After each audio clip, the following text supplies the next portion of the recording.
एक बार किसी ने कबीर बाबा से पूछा कि बाबा, जब भगवान सबके हृदय में हैं, आप लोग कहते हैं सब घट मेरा साइया सोनी सेज न कोई, तो ठाकुर जी सबके हृदय में है, तो फिर अच्छा कौन है बुरा कौन है, संत कौन है असंत कौन है?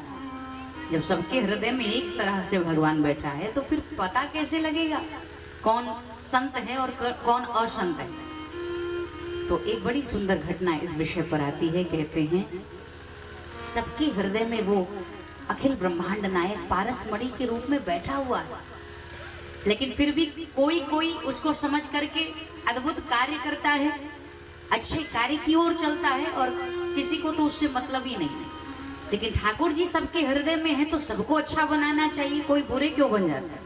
उसका कारण ये है कि जैसे एक बार एक गुरुजी ने एक पारसमणि को रखा था, और जैसे गुरुजी चले गए, शिष्य को पता था कि गुरुदेव पारसमणि रखे हुए, पूरे घर की तलाशी ली गुरुजी के गैर मौजूदगी में। उसने कहा पारसमणि मिले तो जितना लोहा है सबको स्पर्श कराऊं और सबको स्वर्ण में परिवर्तित कर दूं, लेकिन कहीं पारसमणि मिला नहीं।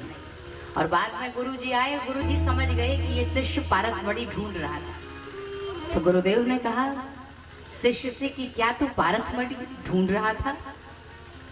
शिष्य ने कहा हाँ गुरुदेव, पारसमणि ढूंढ रहा था लेकिन मिला नहीं।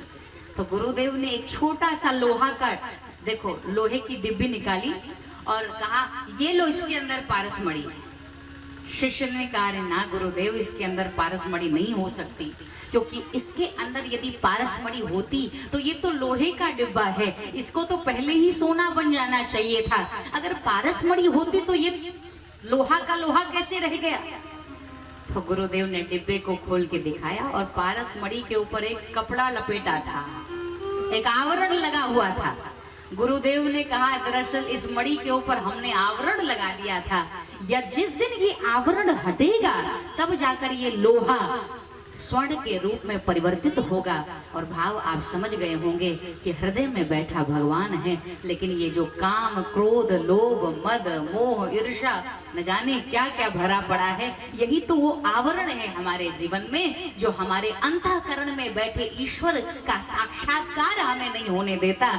और हम जो आनंद स्वरूप हैं वो आनंद स्वरूप भूल गए हैं इस आवरण के कारण। और ये आवरण हटाने के लिए ही ऐसी कथाएं होती हैं महाराज।